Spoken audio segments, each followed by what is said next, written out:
I have written the 14 principles of management by Henri Fayol here. Okay, these principles I have written in a set sequence, but in your book you will find the different sequence. Why I have written that sequence? Because if you want to remember all the 14 principles in a single go, then what you need to get? You need to get a code from my side, right? So I have made a code, but don't worry, we are not going to have a bigger code for that. Very simple, easy code I have made. By that, you can remember all the 14 principles together. Let me tell you the important thing. From exam point of view, 14 principles are not going to come all in the examination. Means what I'm trying to say that no question will be asked like that explain all the 14 principles of management given by Henri Fayol.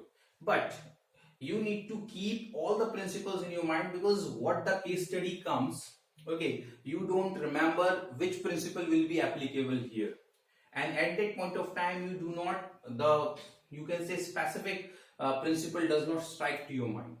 Fine. So if you have a code, then all the principles will be there in your mind, and then you can easily solve your case studies, right? So the code is writing here, very simple code. Curious as deeds. Okay, curious, as and deeds. You can imagine that deed is a kind of agreement. Okay, as the deeds are there, you are so curious about deeds. Something illogical, but you can remember that. Okay, so by C, you get centralization and decentralization. By U, you get unity of command. R is there for remuneration of employees. I is there for initiative. Then U is there for order. And another U is there for unity of direction. Then S stands for scalar chain, and A stands for authority and responsibility. S stands for subordination of individual interest to general interest, and then D stands for division of work. E stands for equity, and another E stands for esprit de corps, and D stands for discipline, and the last S is stability of personnel. So in that way you can remember all the 14 principles together. Now one by one we are going to have discussion on these principles. Okay, very first we are going to talk about this centralization and decentralization. So centralization and decentralization, very first we need to know the meaning of these two terms. Okay, centralization means contraction of authority of decision making. Okay, when you can say you are having 10 employees under you, and you will decide everything.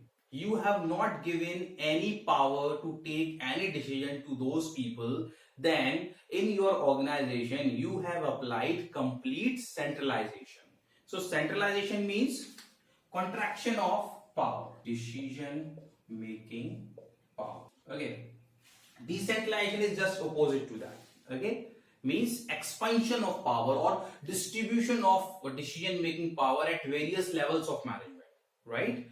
Now in the same example, if I say that you are having 10 employees, and two employees you have given a bit authority to take some decision, so it means you are exercising a bit part of decentralization as well. But one situation can be like this, that you do not take any decision and you have given complete power to all these 10 people or a few of them. So that will be known as complete decentralization. Okay, so decentralization means distribution of decision making power at all levels of management. Okay, now neither the complete centralization nor the complete decentralization is beneficial for an organization. Henri Fayol said that in an organization there should be a balance between centralization and decentralization. Means he said that for the benefit of one organization we cannot exercise only single thing. We cannot say that if we apply complete centralization then the organization is going to become successful. Not at all. And on the contrary, he said that if you apply complete decentralization, that is also not going to be useful. So there should be a proper balance. Proper balance means we are not saying that there should be 50% distribution, 50% power should be there in the hand of the top level management. We are not saying that. It depends on the nature of the organization and the size of the organization. In few organizations, you see that centralization is required more. More means we are not saying that decentralization does not exist. That exists, but less, right? And in some organizations you find that decentralization is required more. More means centralization exists only at bit part. Okay, in most of the organization, what happens, the centralization remains. Centralization means some crucial decision making power remains in the hand of top level management, and you can say the minor decision making power, just because of that the work gets hampered, that is distributed to either middle level managements or managers or to lower level managers. Fine, so there should be a balance. Understood the point? Okay, we can take the example of any company in present scenario. You can take the example of Tata Motors. Okay, so if Tata Motors is going to invest in any foreign country, so that decision is not going to be taken by the lower level managers or middle level managers. That decision has to be taken by the top level managers. Understood the point? So that is the example of centralization. Okay, and if we talk about just ordering the raw material, okay, or you can say that arranging the finance, so that can be the responsibility of either lower level manager or middle level manager. Okay, so in that case, if top level management has distributed these power to those levels, so they can decide that.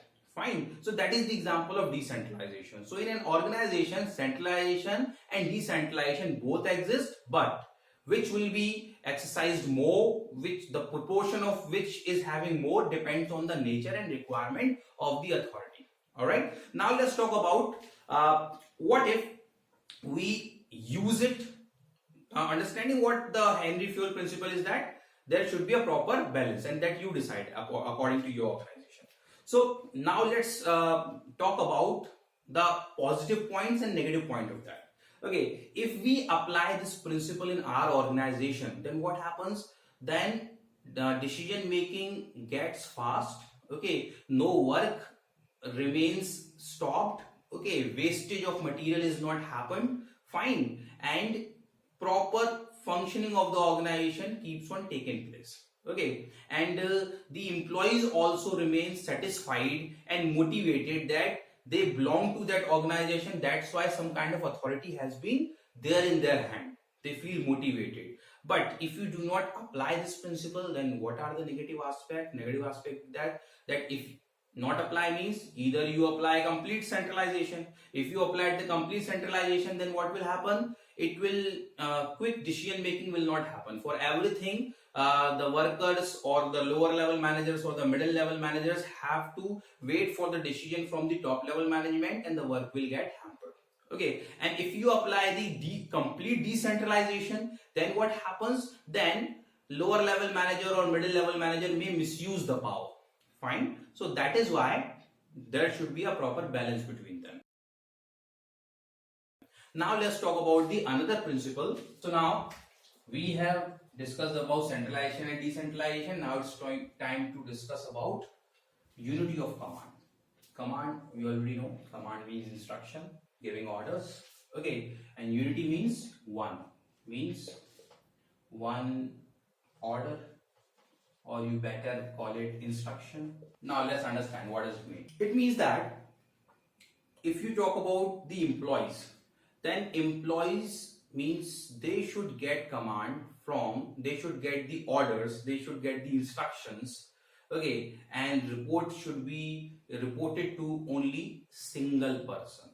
Okay, I draw one diagram. There should be a kind of situations that there is superior and there can be many subordinate. 1 subordinate, 2 subordinate, 3, but superior will be only single one. That is what the situation. Okay, but if it happens like this is subordinate 1, this is subordinate 2, and this is subordinate 3, and there is superior 1 and there is superior 2, and they both are giving commands to all of these, it is not going to work. Why? Because there will be a state of confusion.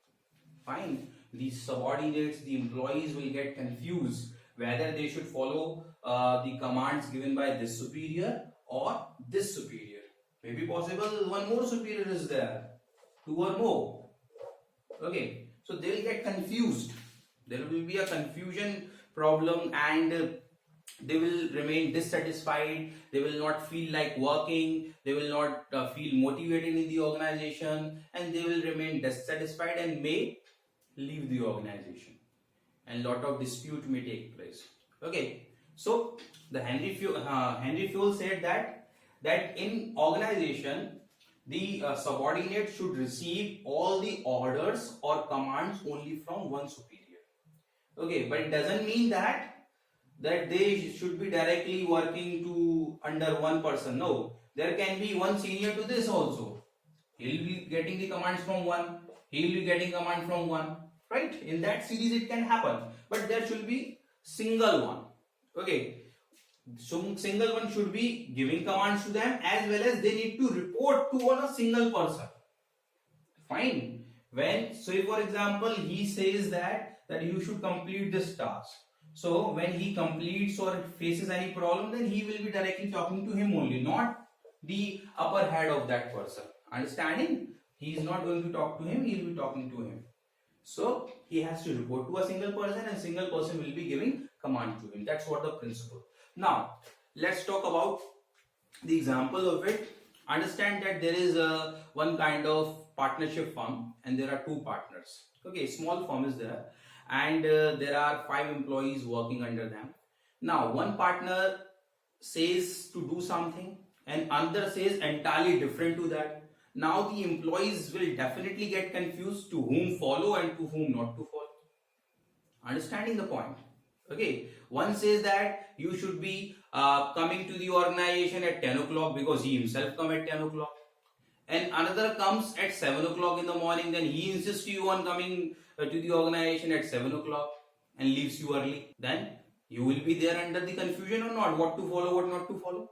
Okay, so that is what the situation. That is very easy example I put so that you can understand easily. In an organization also it happens. If you are talking about the big organization, then you can understand that one manager has given one command, okay, and then another manager comes and gives the entirely different command. So earlier you started working according to first manager, and now your work will entirely change. Okay, so whatever work, hard work, efforts you have put, it has gone wasted. You feel dissatisfied. You feel like kicking the organization forever. Okay, if you get the option. Understanding the point? So that is what. Now let's talk about positive and negative aspect. If you apply this principle, employees remain satisfied. There is no kind of confusion. They give better performance. Their efficiency also increases, and the organization gets benefit. Alright, and if you do not apply this principle, then what happens? Then the state of confusion remains there, dissatisfaction among the employees, and end of the day, they will be leaving the organization. Understood?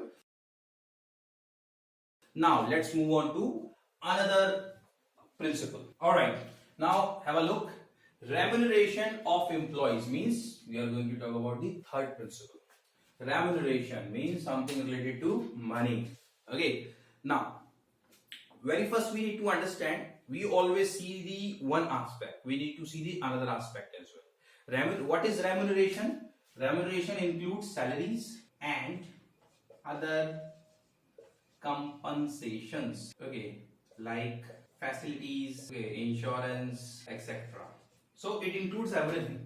Fine, when we say remuneration, it includes basic pay, salaries, other allowances, facilities, perks, whatever you want to name, by whatever name you are getting that, it includes everything. Okay, so whatever you are paying to your employees in exchange of rendering his services, okay, that is known as remuneration. Understood the point? Now, let's talk about what should be the remuneration. Remuneration, Henri Fayol said that remuneration should be paid to the employee that should be fair, so that he can live a reasonable life and his standard of living can be there good. Okay, and he said one more thing, it should be feasible to the company as well, like that the company cannot afford paying 25,000 rupees to a manager, Okay, because they are earning only 50,000 and half of the profit they will be giving to a single manager, then how they are going to survive? What about their growth? What about their future? What about their families? What about their other expenditure? Understanding the point? So it should be followed from both the side. Henry Fayol said that the remuneration should be decided in such a way that the fair remuneration should be given to the employee, as well as it should be there within the capacity of the company. Okay, so if it is there, then both will remain happy.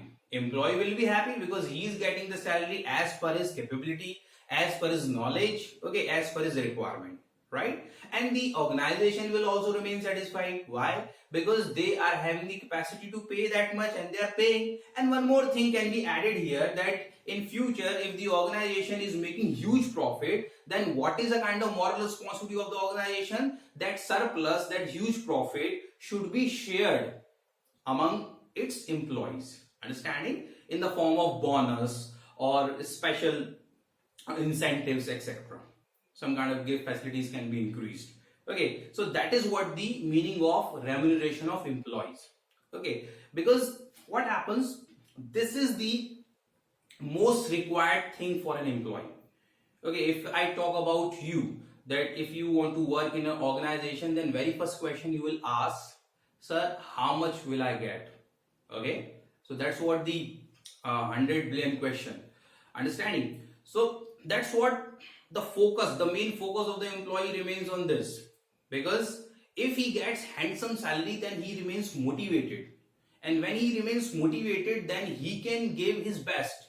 Okay, he can perform better and he can give his full potential to achieve the overall goals of the organization, right?